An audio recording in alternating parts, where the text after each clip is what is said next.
Good evening, everybody. Let's start with our motivation, especially since tonight is the beginning of a 3-day retreat to really plant our motivation very firmly in the context of being of benefit to other sentient beings. And to do that by subduing our own mind,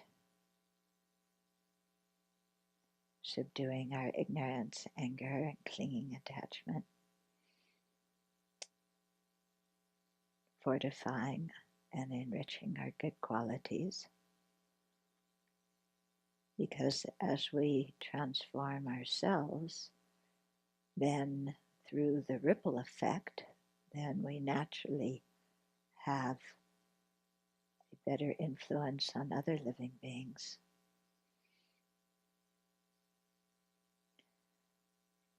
So let's not make this attitude of compassion for others just something that pertains to this life, or the attitude of wanting to subdue our mental afflictions as just something pertaining to this life, but really stretching our mind and considering how enormous the universe is, how many sentient beings there are, how the continuity of our consciousness is beginningless and endless.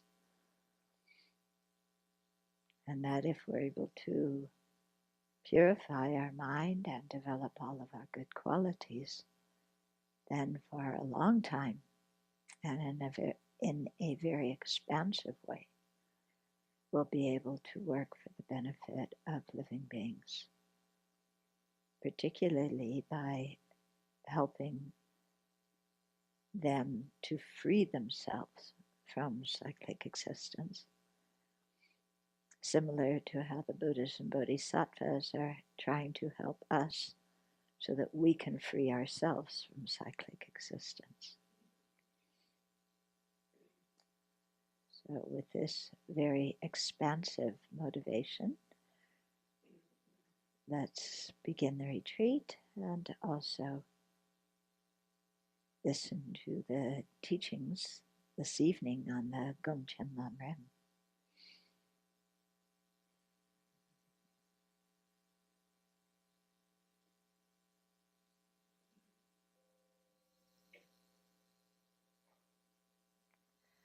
So for those of you who haven't been following this series of teachings, we've been going through one short Lamrim text, but really unpacking it.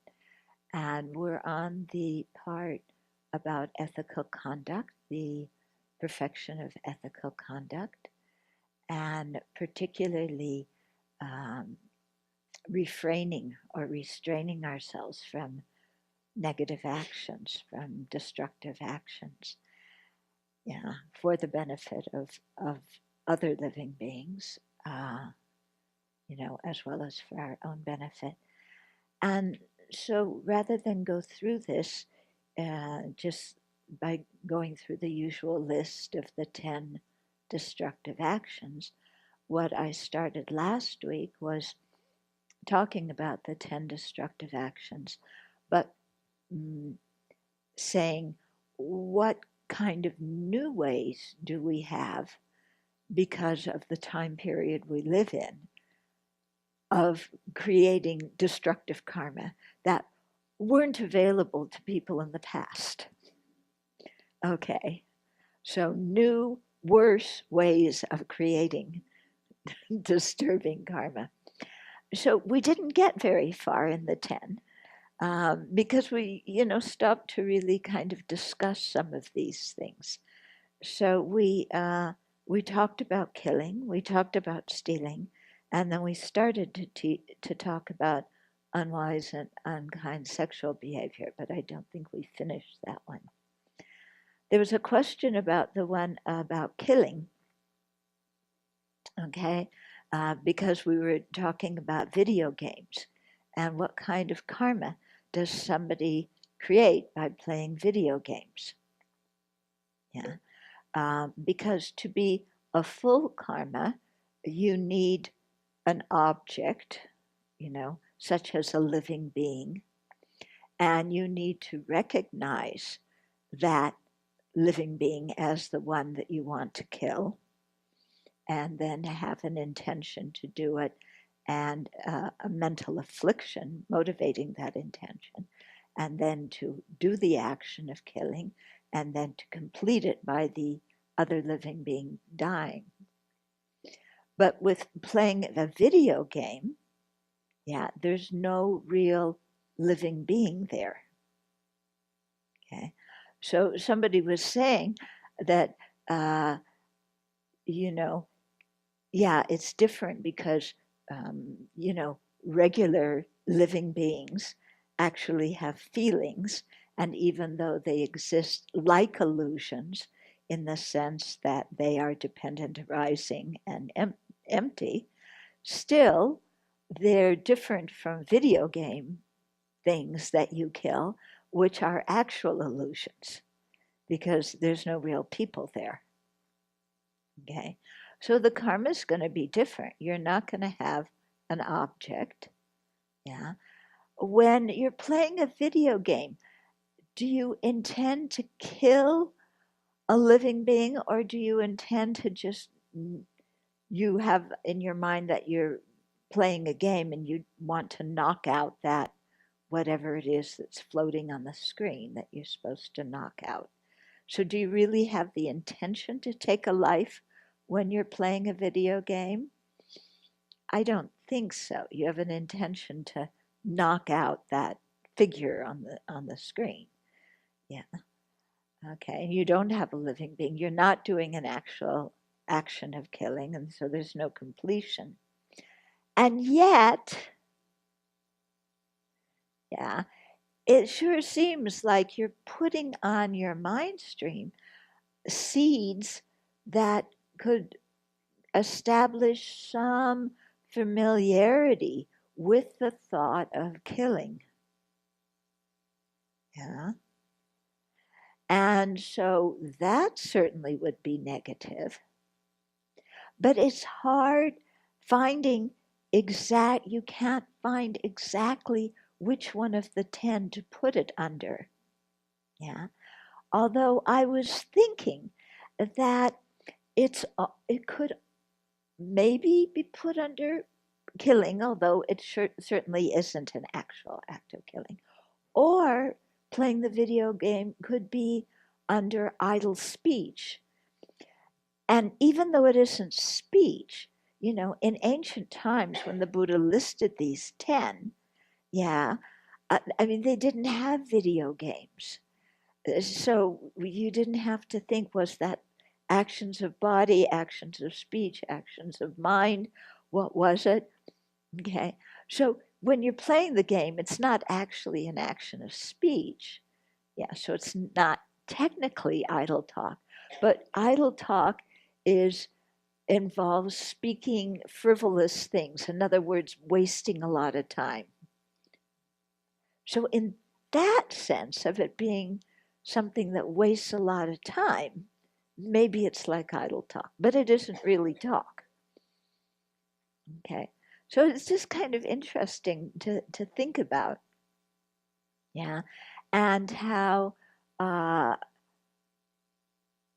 they say that most of the non-virtuous actions can be categorized within the 10. Yeah. But still we find many that it seems to be very difficult to categorize. Yeah. So we're not going to go back into discussing about video games tonight. Sorry, all the players of video games who want to defend them.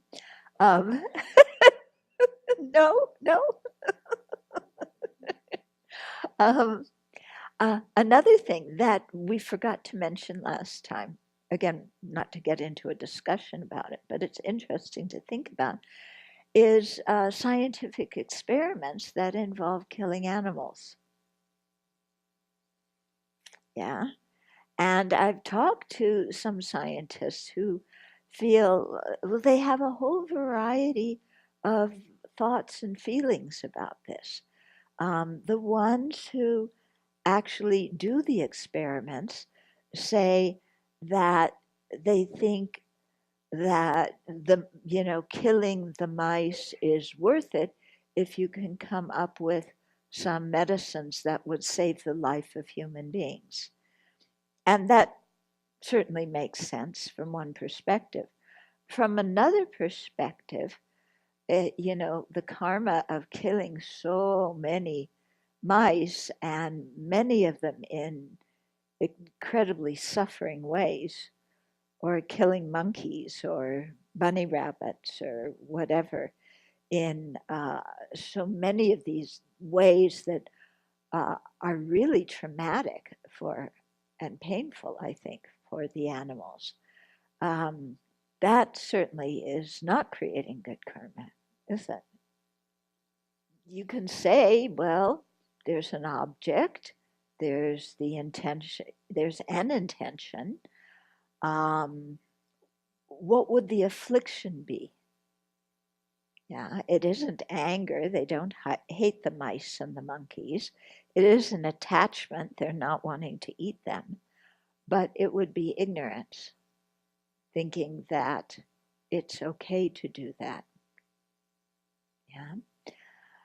However, I wouldn't think that the karma would be as heavy as, for example, killing a human being with anger, because somewhere in the scientist's mind, there's some thought that made what I'm doing be of benefit to others. Yeah. So it's ignorance, but there's some thought of being of benefit. Yeah.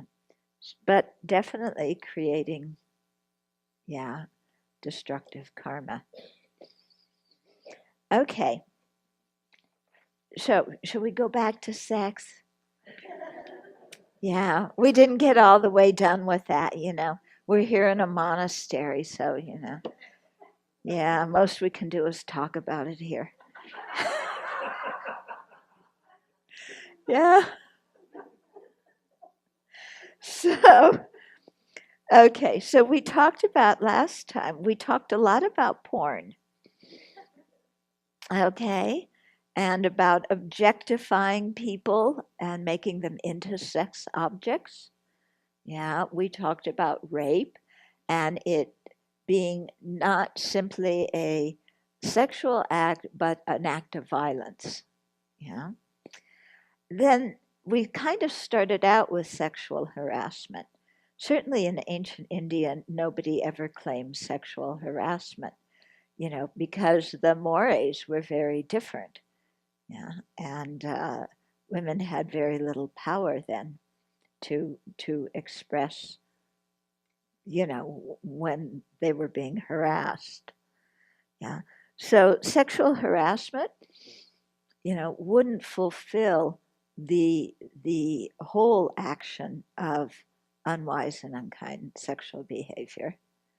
Okay. Um, but it's certainly unwise and unkind, isn't it? Yeah. Because the main thing in the one about sex is if you're in a relationship going outside of it, but if you're not in a relationship going with somebody who is. Yeah. But that's adjusting it for our culture. Yeah. In ancient Indian culture, yeah, many men had courtesans. But also, I was thinking, because we, there's sexual harassment, there's the thing in schools, yeah, of teachers having sex with their students. Yeah, so there's that. Also, I was reading something about there's a new surge in syphilis now, and and the health department's trying to track down people and get the people who test positive to tell the health department who their partners were so they could find those partners so those people then don't spread it to other people. But many people, it's very interesting, the men will usually tell who their partners were, but the women don't like to say who their partners were. Okay, so then how does that fit into unwise and unkind sexual behavior? Yeah, because if you know that you have syphilis or you're HIV positive, yeah, don't you have some ethical responsibility to inform potential partners and to tell the health department, if they're asking for your partner's names so that other people can be spared getting these diseases? Yeah. So do you think that's some kind of ethical responsibility whereby if somebody says no, I don't want to tell somebody, even though there's the risk. Yeah, yeah. So that's one thing. And or also telling a partner, prospective partner, that you have a sexually transmitted disease, but then not using protection. Yeah. Doesn't that seem like there would be some destructive karma created in that?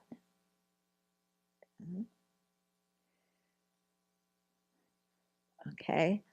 So there's that I'm trying to like put some things for you to think about. Yeah, because in the past people never thought about these kinds of things. Yeah. What about polyamorous relationships? Yeah, New York Times did a whole thing on am I saying it correctly? Polyamorous? Yeah, where both people, there may be a couple, and it's not, it's having an affair, but your partner knows you're doing it. Yeah. So it's what they call an open marriage. Yeah? So that the spouses would meet the lovers, and I guess they're one big, I don't know, happy or unhappy family, but um, something like that. And so, some people, when they get married, kind of the deciding that they want to have that kind of relationship. Yeah. So, how does that work ethically? Yeah. And, because I talked to one person once who was, back in my generation, and they were saying that, yeah, in their marriage, yeah, we could both go with other people, and we all thought that was cool and no problem until we did it. And then it created a lot of friction in the marriage because there was a lot of possessiveness and jealousy and so on. Okay, so there's a difference between uh, the philosophy and the reality. Okay, so how does that fit in? Because also one of the things, the usual explanation of unwise and unkind sexual behaviors, like I said, going outside, you or your partner going outside the a relationship that's already underway. Um, and then there's all sorts of other things. Vasubandhu talks about positions and this and that and orifices. We're not getting into that. That's too much for nuns. Yeah. You guys can talk about that part yourself. Um, okay. Uh, but, how does polyamorous relationships fit in there? Because just is that having kind of, because one thing Vasubandhu did do is he kind of said, okay, 5 times in a day. Yeah. So it's already a lot. But, but how would it work if in a polyamorous relationship? Because the idea is somebody generating kind of excessive sexual attachment, where just it's really out of hand for the person. Yeah. That's something to think about in there. Okay, date rape is another one. Yeah, they didn't have it the Buddha's time, and how that plays out. Okay, so do people have any comments about these? What you see as, creating destructive karma? Yeah. Well, when I think of sexual harassment, I also see a whole lot of speech that's either harsh speech or divisive speech or threatening speech. A lot of it is just verbal innuendo and suggestive speaking, and then putting people in positions where they coercion, blackmail, things like that. So for me, it's almost like more of a mental game than a physical. Or maybe it would go under divisive speech or harsh speech. Yeah. You're thinking? Yeah. Yeah. A lot of like sexual harassment and things like this, as well as things like exerting privilege, like white privilege or whatever. I always think of it as taking what's not offered. Mm. Yeah. Usually, in the definition of stealing, there's an object. Yeah.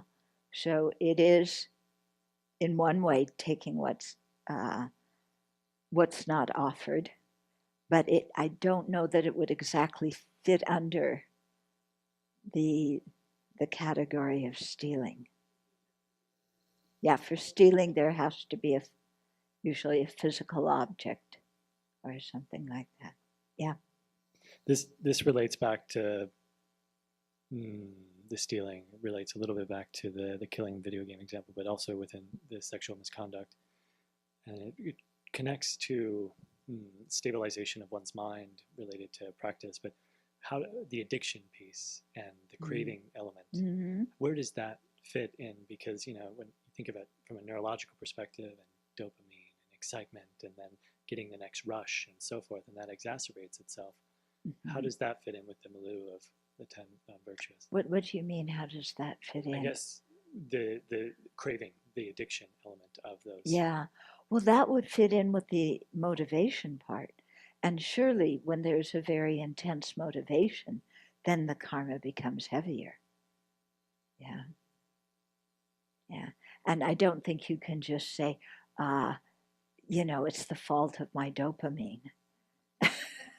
Yeah. It's like, sorry. It's like people have to take responsibility for their actions. Yeah. So even if there's, you're craving a dopamine rush, yeah, you can't. It doesn't work karmically, I don't think, to say, it's just my brain chemistry making this happen. In the Vinaya, there's 2 precepts that bhikshus have that kind of relate to sexual harassment. One is to not be rubbing up against a woman. Mm-hmm. This is for monks. For monks. Yeah. Yeah. For bhikshus. And the other is not to talk lewdly to a woman. Mm-hmm. And both of those were the result of such conduct from a monk. Mm-hmm. So there is an example of sexual harassment in the Buddha's time. Oh, that's true. Yeah, I never thought of that. Yeah. I think in some ways there's nothing new under the sun. It's not what? Nothing new under the sun. Yeah, okay. Yeah, the nuns, we don't have those precepts, those 2. Yeah. Yeah. Because I guess, women don't harass men as much as men harass women that way. Yeah. Definitely not in that culture. Yeah. It actually has to deal with the example of the lab animals that you mentioned earlier. So if somebody murders someone, they're in a rage. They're sort of completely overwhelmed by anger. Uh, could their karma be less than somebody who's very like cold and calculating about killing? They really have thought it through. They planned it out. They consider the pros and cons, and then they go ahead and they kill the animal anyway. In relationship to the lab animals, I don't think with lab animals, I don't think people are saying, I want to cause this living being suffering. Okay, so it's the intensity, I think, of the wish to cause suffering that would make would be a factor in making the action heavy. Okay. Yeah. Yeah, so it's not the outcome exactly, it's the intention. Well, the intention's, very powerful. The outcome matters, because if you try and kill but you don't succeed, then it's not going to be a complete act of killing. Yeah. So that's why all these actions have 4 parts. And the second part, the motivation, has 3 parts itself.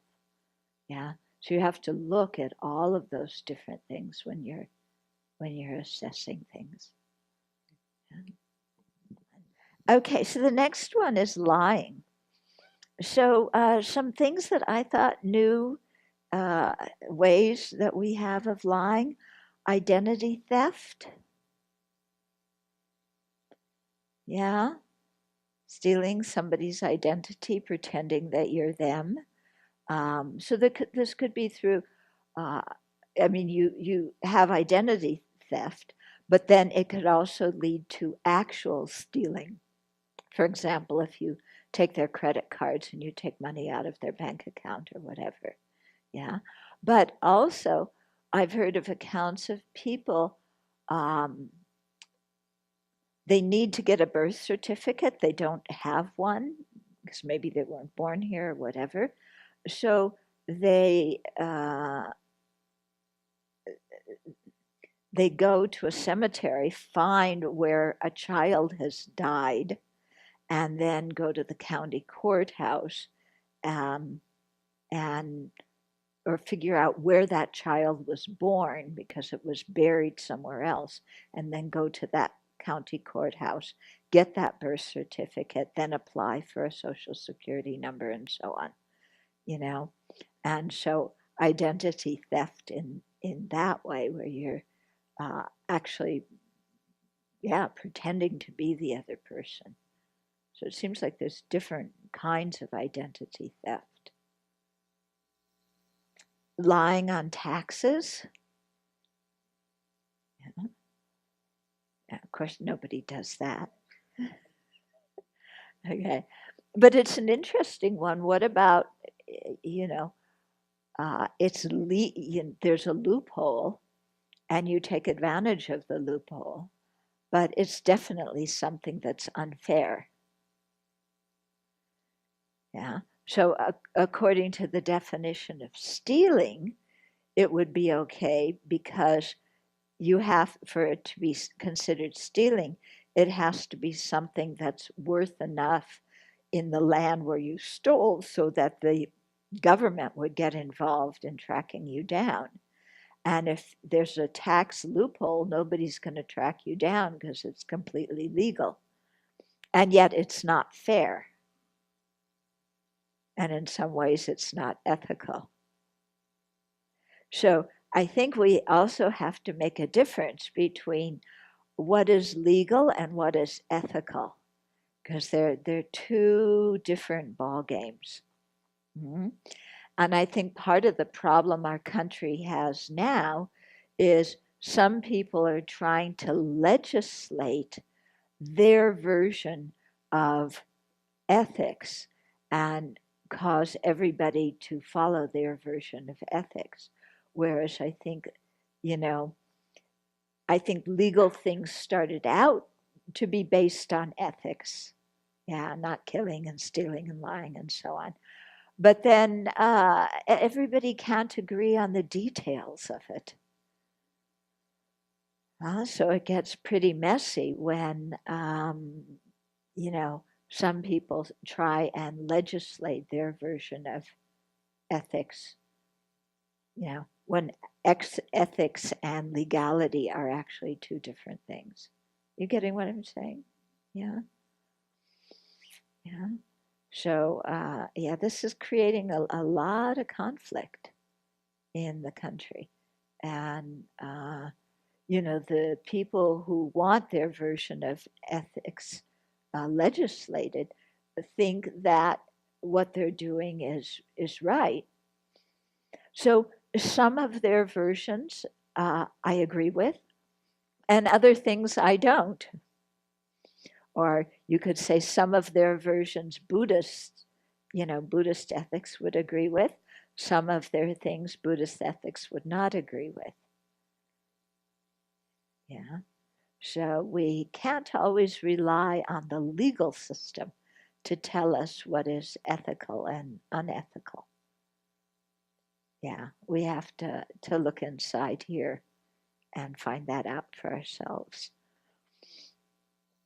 Another thing of killing I thought of was when government officials or politicians tell the populace something,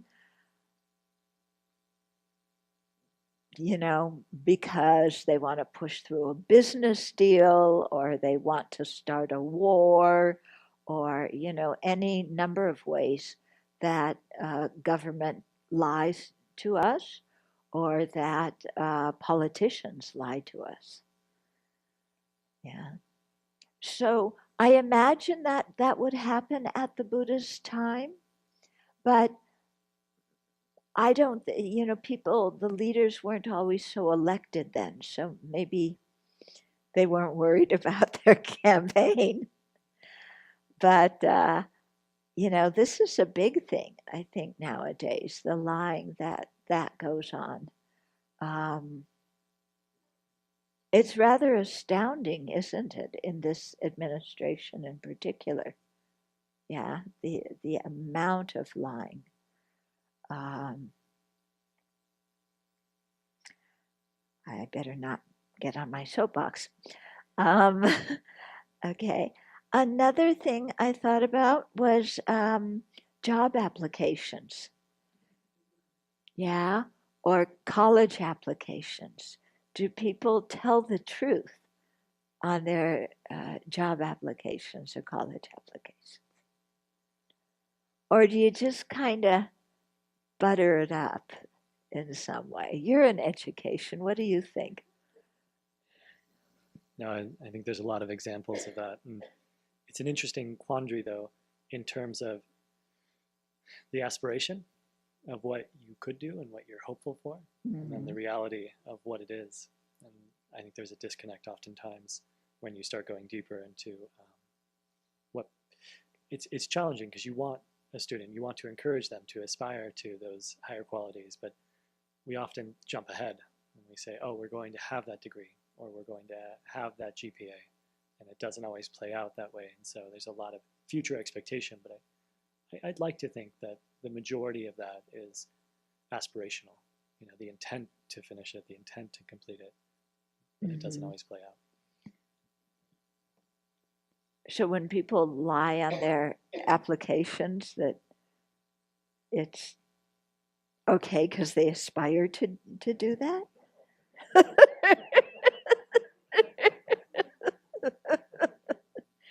How many of you in your work hire people are in that? And what's your experience been with reviewing people's job applications, and to what extent do you think they tell the truth? Unfortunately, I don't think they would get a job if they told the truth. They almost Yeah. it's expected that they embellish and kind of portray that future person, what they aspire to be. So when you're interviewing somebody, do you assume that they're embellishing? Absolutely, yeah. Do you ever have people who really tell the truth?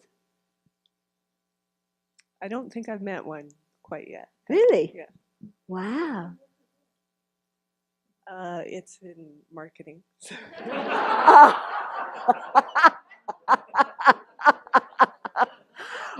Well, maybe that's lying is one of the qualifications of being hired into a marketing agency. Yeah.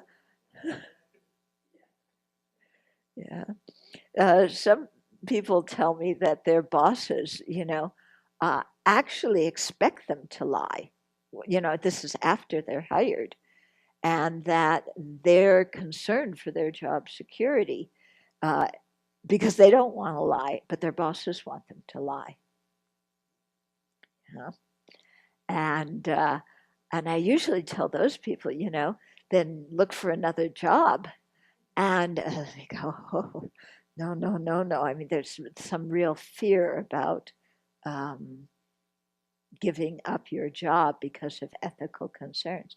But I have one friend who he works with medicines, and he's with a company that, because with some of the cancer medicine, they're trying to get exactly the genetic makeup of the cancer and then test it out on animals to develop a medicine that is particular for that individual's type of cancer. And so, of course, he's not a scientist. He wouldn't be involved in doing the experiment, but he's representing the company, and so on. And when he learned they were doing that, he quit. Yeah, and I really admire him for doing that. Because that's a hard thing. He said, "I'm not going to be, involved with killing in that way." Yeah, even though the medicine would help the human being who receives it. So this is actually part of the difficulty that women have in technology, is that they tend not to lie about what they can and can't do, and men pretty much lie at least 25% higher than what they're actually capable of doing. Mm-hmm. And so I know in my own case, when I would interview for a job, I would tell people what I knew how to do and what I didn't know how to do. And I often saw other people get hired to do equivalent to my job, and then they would get on the job and they would spend all their time asking me how to do it. And they're always men. I think these two things might have happened in the past, at least one, maybe not the other, but I've seen this happen before where kids are adopted from one country to another, mm-hmm. and there's not honesty about the condition of the child being adopted. Oh. Like I had a man I knew in Seattle who they adopted a child from another country who is has severe problems, and mm-hmm. it's like 24/7 care. Yeah. Like for, I don't know and if it wasn't revealed to them before they adopted the no. child. And so I don't think, I think that, but the other one that I've read stories about are, I don't know what you would call it. I would call it forced labor, where you lure somebody to a country or a place, mm-hmm. and then you get them trapped in a situation where they can't get out. Yeah. Because you're not paying them enough in the situation. Yeah, it's human trafficking. Yeah. Yeah. Oh, is that what they call that? Yeah. Yeah. Well, for human trafficking for work. Right. Yeah. It's not always for sex, but it can be often in restaurants. The people who are working, washing the dishes and cleaning up and so on, have been involved in human trafficking. They were forced to come and then kind of like indentured servants. Yeah. So which one would that fall under? Probably stealing, because it would be not paying the person the just wages. They're stealing the wages from the person. The ones I had heard about was I thought they were lied to about what their situation was going to be. Yeah. So it's lying too. Yeah, it's lying too. Many of these things are not just one. Yeah. In fact, many things involving business and money relation cheating things are both lying and stealing. Under the lying dating websites. Dating websites, yeah. And I have an example. You're married. Yeah, not me. My wife and I have a friend who is 62 years old, and she was contacted by somebody who claimed to be 65 years old. So she winds up talking to this fellow, and during the conversation, he says that he wasn't totally honest about his age. The website said he was 65. He said that he was actually 70 years old, and she's 62. So they talked for a while, and there was something there, so they arranged to meet for coffee. So she arrives at the coffee shop, and he comes in, and he was not a day younger than 85 years old. It was kind of cute, she said, but he was kind of barely getting in the door, and so it started out that he was 65, then he said he was 70, but he was actually about 85 years old. Yeah. Really, yeah, so much online, isn't it? How people lie on all sorts of things, because you don't have to put your name with anything. So that actually brings us into the next one of creating disharmony, or divisive speech, and the one after that of harsh speech. And boy, both of those are very prominent online, aren't they? Actually, look, all of them, all the ones of speech, lying, divisive speech, harsh speech, idle talk. Yeah, the modern technology has just given us so many new ways to create verbal negativity. Yeah, really rather amazing. It's once in a while I'll read the comments to an article because I'm curious how people are reacting. And wow, some of the people's comments are just, yeah. The way they're phrased, it's beyond polite human manners. It's just trashing, and I wonder why they get pleasure from that, why they feel good. It's this whole online movement where they've made it okay called trolling. People think it's just funny. Mm-hmm. Like it's definitely bad. Don't get me wrong, but they made it okay for themselves because they call it trolling and they see themselves as a group, and that maybe all they wanted was a group. So what? So they think that putting people down online is funny? Yeah. So is it like a gang? Yeah. Venerable Semke and I went to an in-service on suicide prevention a few years ago, and they covered a number of other topics. And the one thing that teachers were talking about were these, I don't know if they were chat rooms, but the kids could post things anonymously and pick on and just tear apart other people. And it was leading some of these kids to have suicidal thinking. Yeah. Just horrendous things. Yeah. Yeah, online bullying. So I find it interesting. It's like, why are people interested? I had a question around things being more abstract or displaced. So going back to a comment you made with stealing, and you were saying that it needed an object for it to be stealing. But we live in a very displaced world. We're talking about people having identity online or committing actions online. So it's very displaced. It's violent, but very displaced and somewhat abstract. So I guess I'm wanting to hear your comments, just like stealing someone's identity online. Mhm. Where's the object? No, that's why I put it under lying. Ah, Yeah. okay. I put the one of identity theft under lying, not under stealing.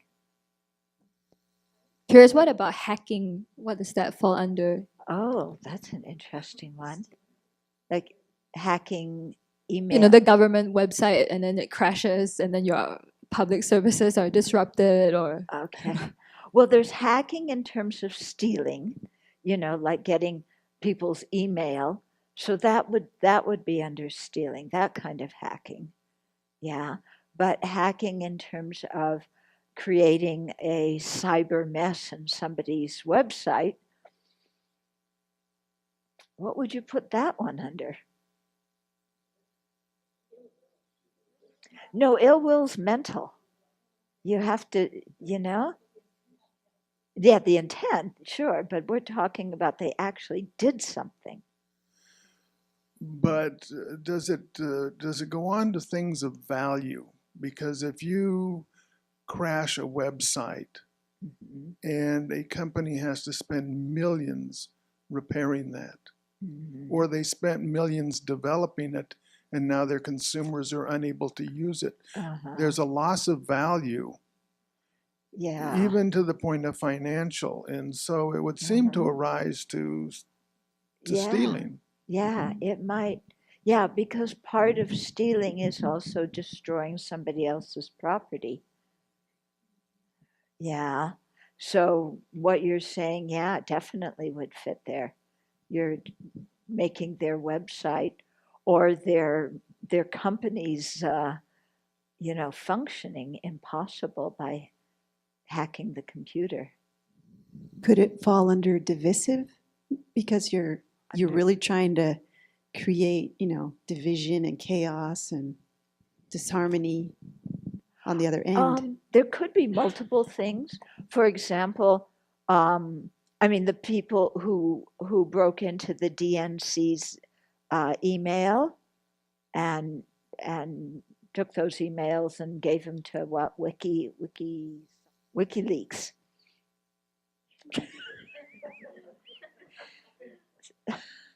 What? It sounds like a potty for children, doesn't it? Oh yeah, so you stole you're stealing the DNC emails and then publicizing them. Okay, so that would be, you know, it would be mentally there would be the action of malice. Okay, verbally there would be divisive speech because you're using those words to create division amongst people. And I think it would also be the physical action of stealing because you're taking those emails that are not yours. We've already mentioned the difference between legality and ethics, but it's sad to note on a legal note, we're actually moving towards all online information being public and not being intellectual property. I'm struggling a little bit just in terms of the complexity of the issues that we're facing in today's era is such that there's so many layers and there's so many nuances. You know, the amount of information and everything that coalesces together.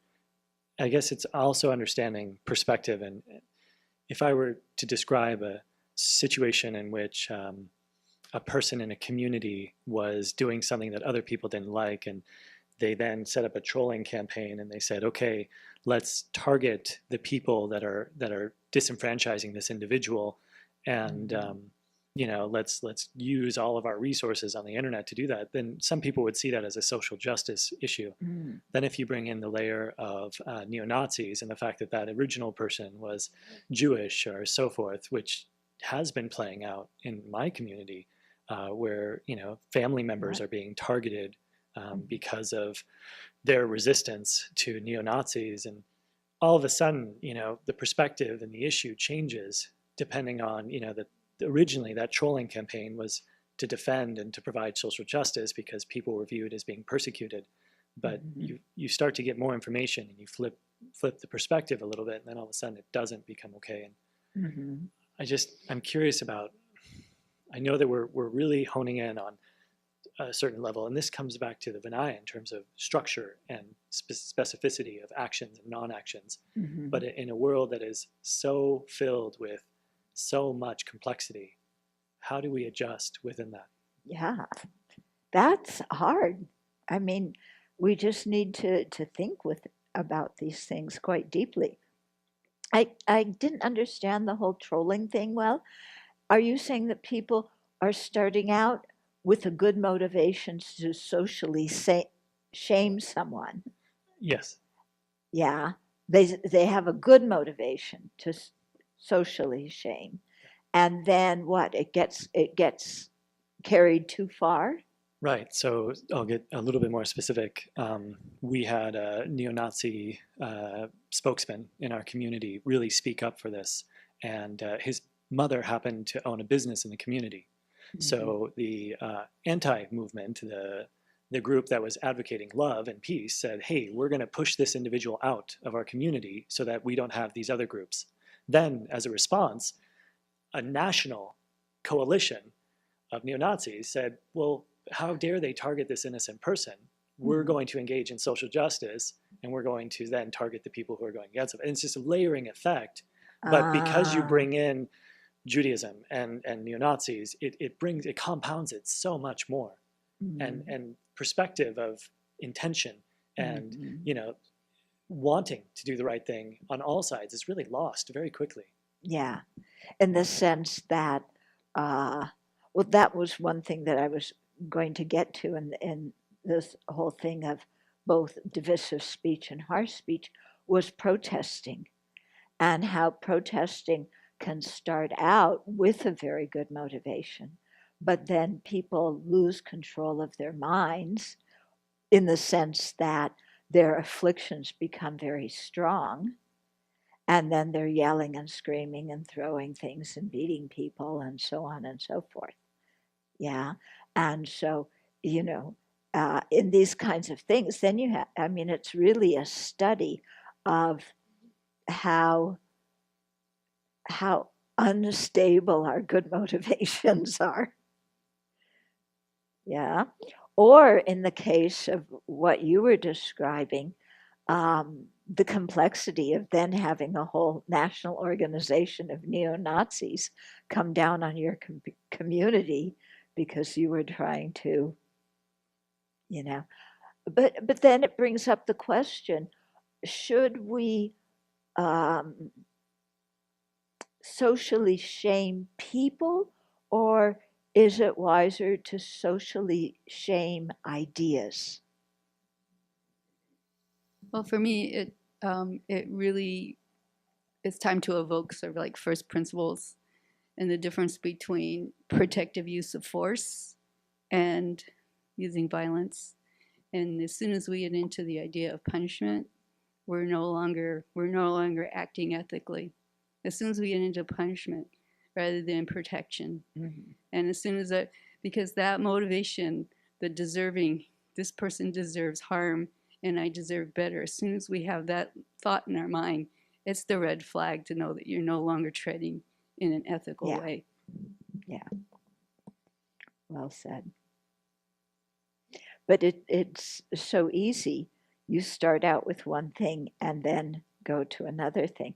So that's why I said, should we really socially shame people, or should we talk about the ideas?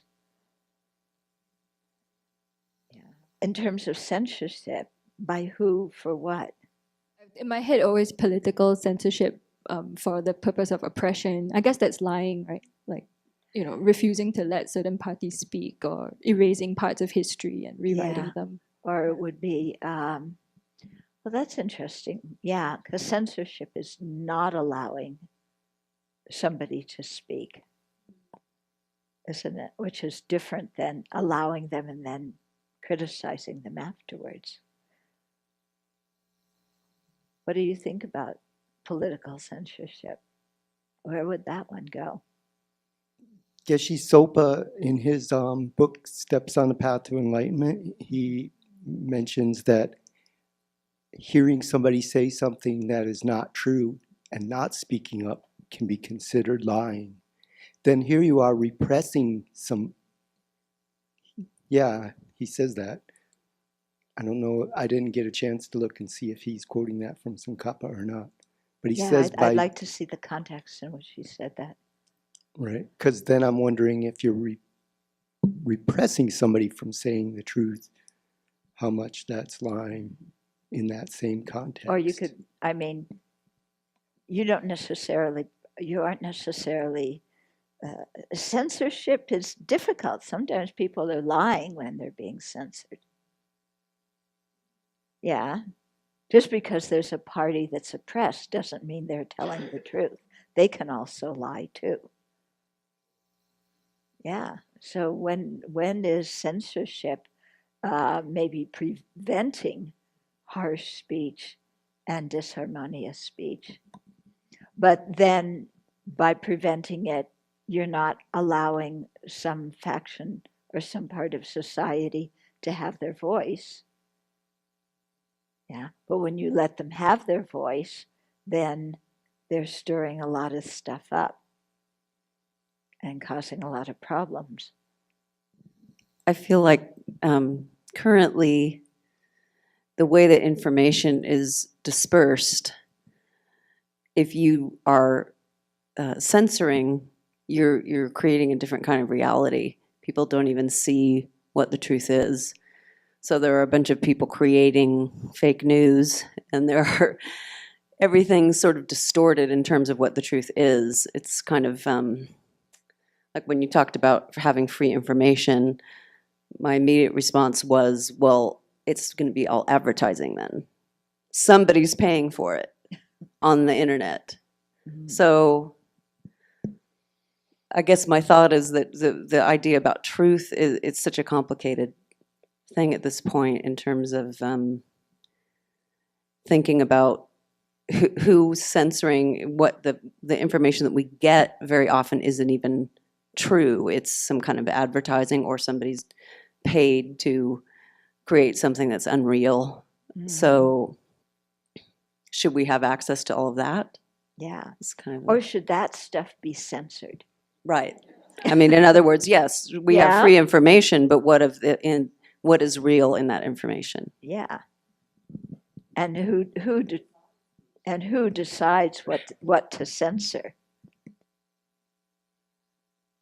Yeah, because you could have somebody in a society, I mean, like the neo-Nazis, wouldn't it be good to censor their material? But then we're denying them their free speech.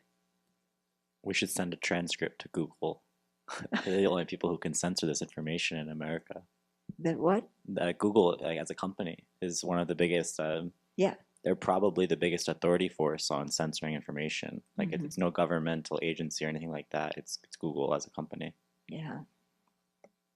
But this whole thing of Google and some of these other people now refusing to host the neo-Nazi sites, most of us say that's good. Yeah, it's censoring, but most of us would say, whew, good, that stuff shouldn't be out there. But what's difficult is then censoring depends on what I think is good and bad. Yeah, but on the other hand, I mean, do we want free access to neo-Nazi material for 6-year-olds to read? Ruth? One thing that I look at for myself when I'm looking at information is it causing suffering? Is it causing suffering for somebody else? And if the answer to that's yes, then usually I try not to do it or follow it or support it. Mm-hmm. But then you have news stories that are telling the truth, that are outing corrupt politicians. It's causing them suffering.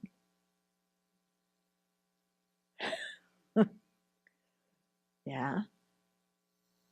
of an irony here that we're talking about a language that was written 2,500 years ago or 2,000 years ago.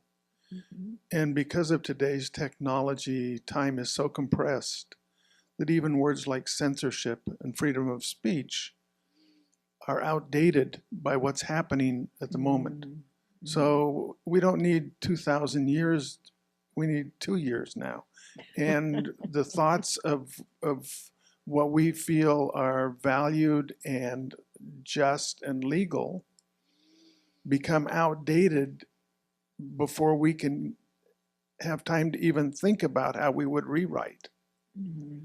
And so we're caught in this. When I look at the neo-Nazis and freedom of speech, Germany learned a very harsh lesson. Mm-hmm. And it is illegal to have or speak or print anything Nazi at this point. Yeah. In Germany, Mm-hmm. they had to learn that very profoundly. So yeah. But we have a different idea of freedom of speech here. Yeah. But, it's difficult. Yeah, I take some comfort in that there's in this country there's definitions of hate speech. It's not free speech. There's legal definitions of what is hate speech. Mm-hmm. And we can go a long way with that. It's not that everybody should have free speech to say awful stuff. We have legal definitions of it. It's one of the reasons that some companies refuse to host the neo-Nazi sites because it broke their policy of this is hate speech, and many states have that too. Mm-hmm. And I think that's really comforting. Yeah. Although, there's some speech that is not considered hate speech. Like, what is this Westboro Church in Kansas? Yeah. What they say, it actually went to court and they're allowed to say that. Even at the funerals of So it's a church in Kansas that they'll go, like when service people are being buried, they've been killed in service, and they'll do all this stuff about, well, that's because people are gay and they're lesbians and this is God's punishment, and that's why your child was killed in the military and it serves them right, and because this is God's punishment on the America for, and that's considered legal. Going up the next level of courts. It might. I hope so. Yeah, it went to court at one point, and they won. They were allowed to be within, because the issue was, could they be within a certain distance of the funeral? And, instead of being, if they want to protest and say that, be far away. And the court said, yeah, they can be right there. And I was shocked and horrified, because to me, that's just like horrible, harsh speech. Can you imagine for the family? So, yeah, so it is comforting that we have limits on hate speech, but sometimes they don't go far enough, I think. But then other people would say they go too far. I think it'd be a nice undertaking to kind of compile or rewrite, maybe make your own legal system that fits more of an ethical code and less of these allowances of loopholes that we have in our current legal system. Mm-hmm. That'd be interesting. If everybody could agree on what's ethical. It would have to be done through like a certain lens. That way it looked like it wasn't a personal opinion, but more of a group's opinion. Yeah. So if you took, let's say, a Buddhist perspective. But then, even among Buddhists, there's certain things where, for example, Western Buddhists and Eastern Buddhists do not agree about, what falls under different precepts and what doesn't.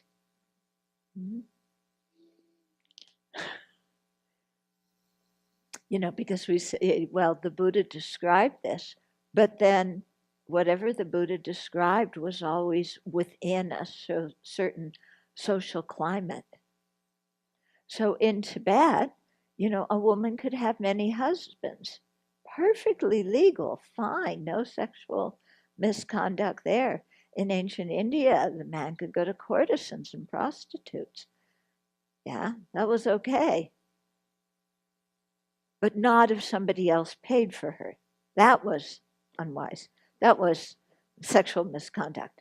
If somebody else paid for her and you slept with her. But just going, if you paid for the prostitute, that's okay. Yes. Well, you went like this. I went right through the ceiling. Yeah. So, you know, from one culture to another, it's, you know, difficult. In the Old Testament of the Bible, it says if you rape a girl, if you pay your dad, it's okay. So, I mean, it's really cultural. I mean, this is why this is so difficult. So, for me, it, you know, Buddha says, you know, I don't dispute with the world disputes with me. That our opinions really come from our feelings, our feeling states, you know, positive, negative, neutral, and then we apply our ideas about what is causing that, and that's where our concepts and our thinking about these disputes all come from. So it's really having to, I'm sorry, but we really have to make our own way and really pay attention to these basic principles, because we can say how we want everyone to act, but when it comes down to it, it's how we ourselves act and how we interact. Some comments online. Someone said, an employer is an obvious example of a non-governmental entity that can impose limits on your free speech. With only a few exceptions like whistleblowing, you can be terminated for pretty much anything that you say, either online or off, and it's even if it's perfectly legal. So that an employer can fire you. Yeah, in terms of like a form of censorship, that an employer can fire you for saying various things, just if it doesn't fit within what they're comfortable with. They can or can't fire you? Can. I don't know. Yeah? Because some people bring court cases against their former employers when they feel that they've been terminated unfairly. And many of those people have won the cases. I think typically the contracts that they sign upon taking the job are very explicit so that they can't win those cases. So you may have a different political opinion than your boss, and if you voice it, they can fire you. Voice it publicly to a point where it tarnishes the company's reputation. Right. Okay, so that makes sense. But just for expressing it in general, they can't fire you. It would have to the contracts are written so that tarnishing the reputation is such a small margin. You mean you say to your colleague something? Then they have you for disrupting the work environment. This is an example of how well the contracts are written so that you really can't do much in terms of free speech. I totally agree with this online comment.